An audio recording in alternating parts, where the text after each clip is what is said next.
श्री स्वामी समर्थ. नमस्कार मंडळी, स्वागत आहे तुमचे माझ्या यूट्यूब चॅनलवरती. आजचा दिवस तुम्हाला खूप छान सुखाचा आनंदाचा जाऊ हीच मी स्वामींच्या चरणी प्रार्थना करते आणि आज या नवीन व्हिडिओला सुरुवात करते. येत्या 15 फेब्रुवारीला म्हणजेच रविवारी आलेली आहेत महाशिवरात्र. आपल्या हिंदू धर्मात महाशिवरात्र हा दिवस अत्यंत पवित्र मानला जातो. महाशिवरात्र ही भगवान शिवाची सर्वात मोठी रात्र मानली जाते, कारण मान्यतेनुसार याच दिवशी भगवान शिव आणि माता पार्वती हे विवाह बंधनात अडकले होते. तसेच समुद्रमंथनातून निघालेलं हलाल विष पिऊन शंकराने जगाला वाचवले होते आणि याच दिवशी त्यांना नीलकंठ हे नाव मिळाले. तसेच ही रात्र अंधार नष्ट करून ज्ञानाच्या प्रकाशाचे प्रतीक मानली जाते. म्हणजेच आपल्या जीवनातील सर्व अंधार नाहीसा करण्यासाठी हा दिवस, ही रात्र खूप महत्त्वाची मानली जाते.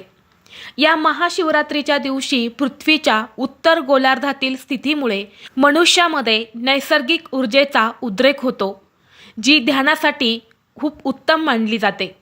या महाशिवरात्रीच्या दिवशी भगवान शिवशंकरांची पूजा करणे, उपवास करणे आणि मंत्र जप करणे अत्यंत शुभ मानले जाते.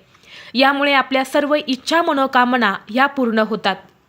तसेच भगवान शिवशंकर आणि माता पार्वती यांचा शुभ आशीर्वाद हा देखील आपल्याला प्राप्त होतो.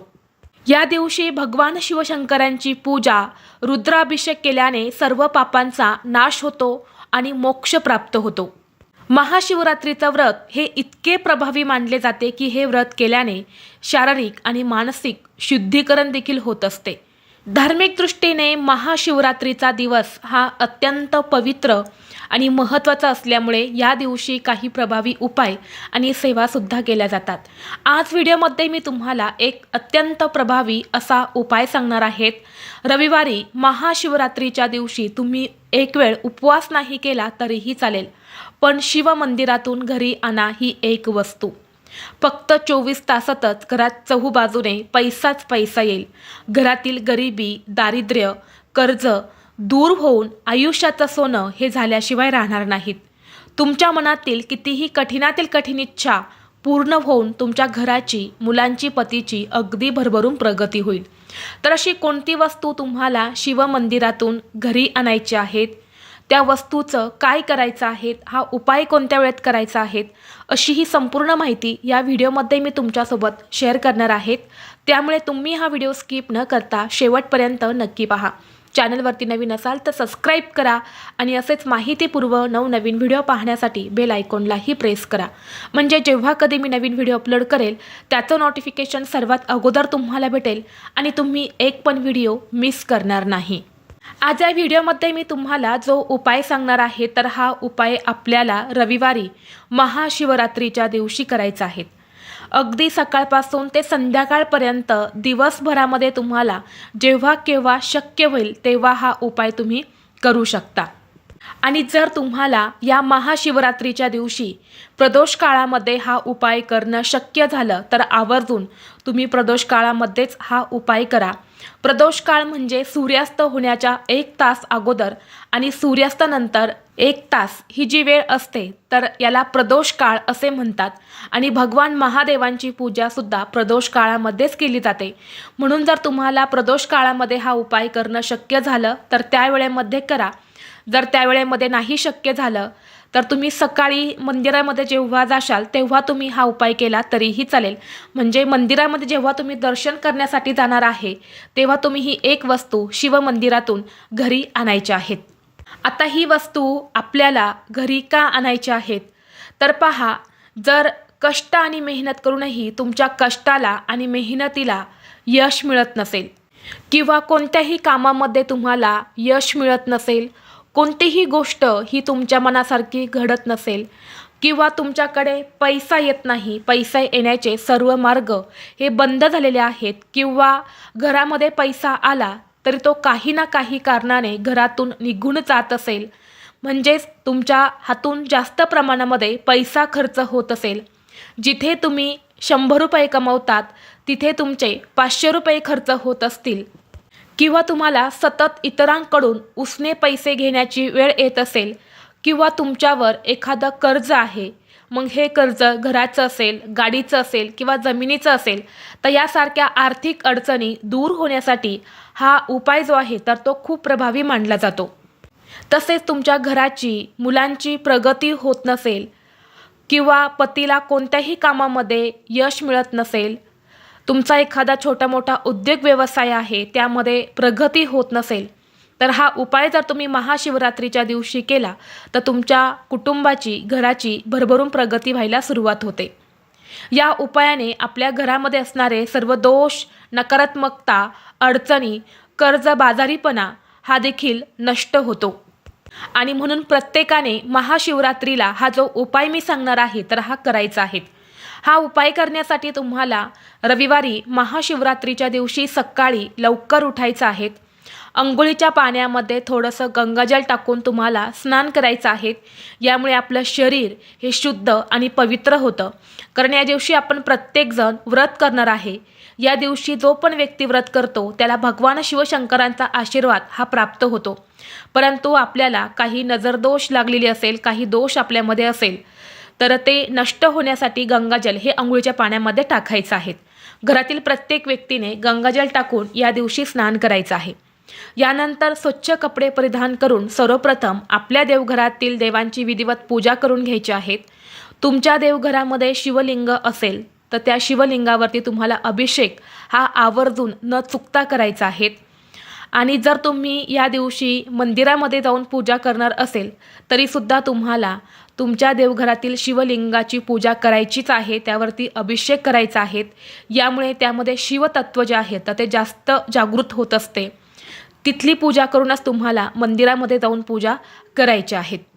जर आपण या महाशिवरात्रीच्या दिवशी आपल्या देवघरात असणाऱ्या शिवलिंगावरती अभिषेक केला, काही सेवा केल्या, तर त्यामध्ये एक सकारात्मक ऊर्जा येत असते, एक दैवी शक्ती त्यामध्ये निर्माण होते आणि यामुळे आपल्या घरातील अनेक अडचणी, संकट, समस्या ज्या आहेत त्या दूर होत असतात. आणि म्हणून तुम्हाला अभिषेक करून घ्यायचा आहे. धूप, दीप, अगरबत्ती लावून वातावरण हे प्रसन्न करायचं आहे. आणि यानंतर तुम्हाला हा जो उपाय आहे तर हा करायचा आहे. आता हा उपाय करण्यासाठी तुम्हाला एक तांब्याचा कलश भरून पाणी घ्यायचं आहे. हे पाणी पिण्याचंच असावं, स्वच्छ असावं. आणि यानंतर या पाण्यामध्ये आपल्याला 1 चमचाभर गंगाजल आणि 1 चमचाभर गाईचं कच्चं दूध टाकायचं आहे. गाईचं कच्चं दूध म्हणजे गरम न केलं दूध असतं, तर ते तुम्हाला 1 चमचाभर टाकायचं आहे. गरम दूध अजिबात त्या पाण्यामध्ये टाकू नका, कारण गरम वस्तू ज्या असतात तर त्या शिवलिंगावरती अर्पण केल्या जात नाही. म्हणून थंड दूध तुम्हाला घ्यायचं आहे. त्यासोबतच तुम्हाला त्यामध्ये 1 गुळाचा खडासुद्धा टाकायचा आहे. आता असं पाणी घेतल्यानंतर तुम्हाला 5 बेलाची पानंसुद्धा लागणार आहेत. ज्या पानाला 3 पानं किंवा 5 पानं असतात अशीच तुम्हाला 5 बेलपत्र घ्यायची आहेत. कुठेही फाटलेली, तुटलेली किंवा छिद्र असलेली अशी बेलपानं घेऊ नका. अखंड अशी 5 बेलपत्र तुम्हाला घ्यायची आहेत. यानंतर तुम्हाला प्रत्येक पानावर चंदनाने ओम नमः शिवाय हा मंत्र लिहायचा आहे. म्हणजे पहिलं जे मोठं पान असतं मधलं, तर त्यावरती तुम्हाला ओम काढायचं आहे. यानंतर खालची जी 2 पानं असतात तर त्याच्यावरती तुम्हाला नम आणि नंतर शेवटच्या पानावरती शिवाय असं लिहायचं आहे. ज्या प्रकारे तुम्हाला मी स्क्रीनवरती दाखवलेलं आहे तर याच पद्धतीने तुम्हाला लाल चंदनाने त्या पानावरती ओम नमः शिवाय हा भगवान महादेवांचा मंत्र लिहायचा आहे. बेलाची जी 5 पानं आहेत तर प्रत्येक पानावर तुम्हाला हाच मंत्र जो आहे तर तो लिहून घ्यायचा आहे. यानंतर तुम्हाला ही बेलाची 5 पानं आणि हे 1 लोटा जल जे आहेत तर ते घेऊन तुम्हाला तुमच्या घराजवळ असणाऱ्या महादेवाच्या मंदिरात जायचं आहे. महादेवाच्या मंदिरात गेल्यानंतर तुम्हाला सर्वप्रथम शिवलिंगाजवळ उत्तरेकडे तोंड करून बसायचं आहे. आणि तुम्हाला हे जल जे आहे तर ते तुमच्या दोन्ही हाताने शिवलिंगावरती अर्पण करायचं आहे. अर्पण करत असताना ओम नमः शिवाय, ओम नमः शिवाय किंवा श्री शिवाय नमस्तुद्यम या मंत्राचा जप करायचा आहे. किंवा तुम्हाला शक्य असेल तर महामृत्युंजय मंत्राचा जप देखील तुम्ही करू शकता. यानंतर तुम्हाला काय करायचं आहे, ही जी 5 बेलपत्र तुम्ही घेतलेली आहेत त्यावर आपण ओम नमः शिवाय असं चंदनाने लिहिलं आहे. तर ती बेलपत्र तुम्हाला घ्यायची आहेत. त्यातील 1 बेलपत्र हे तुमच्या हातामध्ये घ्यायचं आहे आणि त्या बेलपत्रावरती तुम्हाला 1 अखंड तांदूळ ठेवायचा आहे. तांदूळ ठेवताना कुठेही तुटलेला फुटलेला घेऊ नका. अखंड तांदूळ जो असतो तर तो तुम्हाला घ्यायचा आहे. बेलपत्राचा देठ जो आहे तर तो तुम्हाला काढून घ्यायचा आहे. आणि यानंतर ज्या साईडने तुम्ही ओम नमः शिवाय लिहिलेला आहे तर त्यावर तुम्हाला हा तांदूळ जो आहे तर तो ठेवायचा आहे. उजव्या हातामध्ये हे बेलपत्र घ्यायचं आहे. आपली इच्छा जी आहे तर ती व्यक्त करायची आहे आणि हे बेलपत्र तुम्हाला शिवलिंगावरती अर्पण करायचं आहे. आता अर्पण करताना आपण पानावरती जी इच्छा लिहिली आहे पानाच्या गुळगुळीत भागावरती तर ते पालथं तुम्हाला शिवलिंगावरती अर्पण करायचं आहे. बेलपत्राचा जो खडबडीत भाग असतो तर तो वरच्या साईडनं येईल. म्हणजेच काय, पालथं बेलपत्र तुम्हाला शिवलिंगावरती अर्पण करायचं आहे.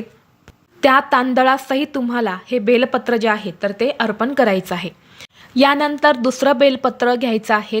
पुन्हा एक अखंड तांदूळ तुम्हाला घ्यायचा आहे. आपली मनोकामना व्यक्त करायची आहेत. आणि दुसरं बेलपत्र हे सुद्धा तुम्हाला पहिल्या बेलपत्रासारखंच अर्पण करायचं आहे. असे तुम्हाला 5 तांदूळ आणि 5 बेलपत्र जे आहेत तर ते शिवलिंगावरती अर्पण करायचे आहेत.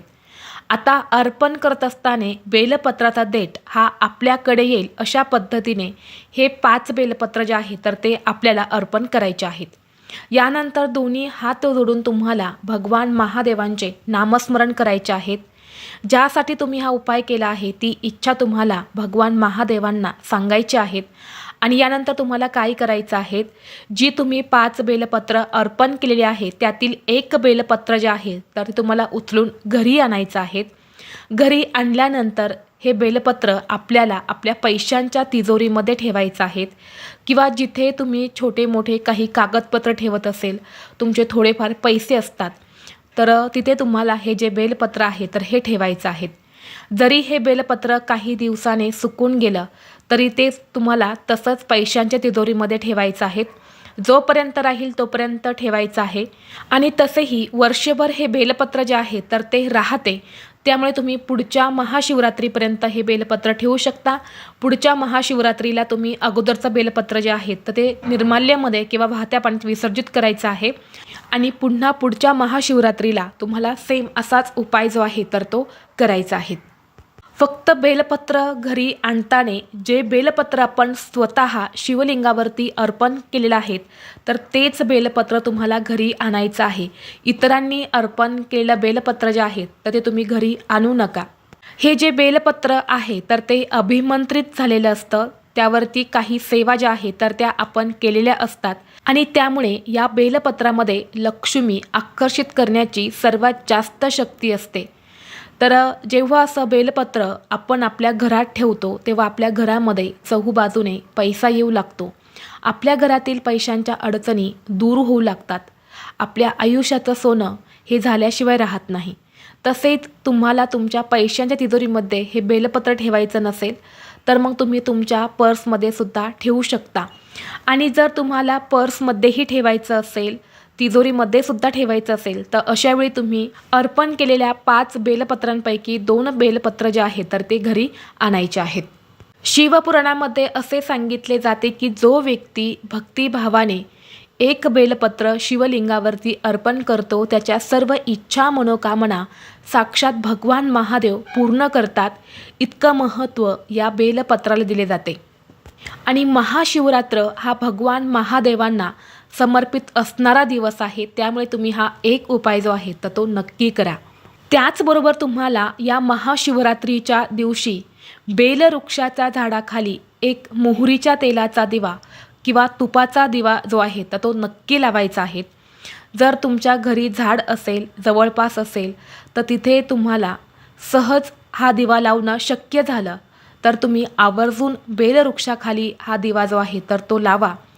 महाशिवरात्रीला बेलवृक्षाखाली दिवा लावल्याने उत्तम आरोग्य, सुख, समृद्धी, ऐश्वर्य प्राप्त होते आणि साक्षात महादेव, माता पार्वती हे आपल्यावरती प्रसन्न होतात. कारण या झाडामध्ये साक्षात भगवान महादेव हे वास करत असतात. आणि म्हणून बेलवृक्षाखाली तुम्ही नक्कीच या दिवशी दिवा लावू शकता. त्याचबरोबर जर तुमच्या घरामध्ये सतत नवरा बायकोंची भांडणं होत असेल, दोघांमध्ये सतत वाद विवाद क्लेश होत असेल, दोघांचं एकमेकांशी अजिबात पटत नसेल, तर या तुम्ही महाशिवरात्रीला पती आणि पत्नी दोघांनी मिळून व्रत करायचं आहे आणि दोघांनी मिळून शिवलिंगावरती अभिषेक करायचा आहे. मग हा अभिषेक तुम्ही पंचामृताने केला तरीही चालेल किंवा शुद्ध पाण्याने दुधाने तुम्ही अभिषेक करायचा आहे. यानंतर शिवलिंगावरती बेलपत्र अर्पण करायचे आहेत आणि दोन्ही हात जोडून तुमच्या विवाहिक जीवनातील समस्या दूर होण्यासाठी प्रार्थना करायच्या आहेत. आणि यानंतर तुम्ही जे बेलपत्र शिवलिंगावरती अर्पण केले आहे तर त्यातील एक एक बेलपत्र जे आहे तर ते उचलून दोघांनी खायचं आहे. जर हा उपाय तुम्ही महाशिवरात्रीला केला तर स्त्रियांना अखंड सौभाग्य प्राप्त होते. तसेच पती पत्नीमधील वादविवाद जे आहेत तर ते सुद्धा पूर्णपणे नष्ट होतात. म्हणून हा एक उपाय देखील तुम्ही या महाशिवरात्रीला करू शकता. तर ही अत्यंत महत्त्वाची माहिती मला तुमच्यापर्यंत शेअर करायची होती. व्हिडिओ तुम्हाला आवडला तर लाईक करा, चॅनलवरती नवीन असाल तर सबस्क्राईब करा आणि हा व्हिडिओ आपल्या मित्रपरिवारासोबत जास्तीत जास्त शेअर करा. चला तर मग भेटू असंच पुढल्या एका नवीन व्हिडिओमध्ये. तोपर्यंत सर्वांना श्री स्वामी समर्थ.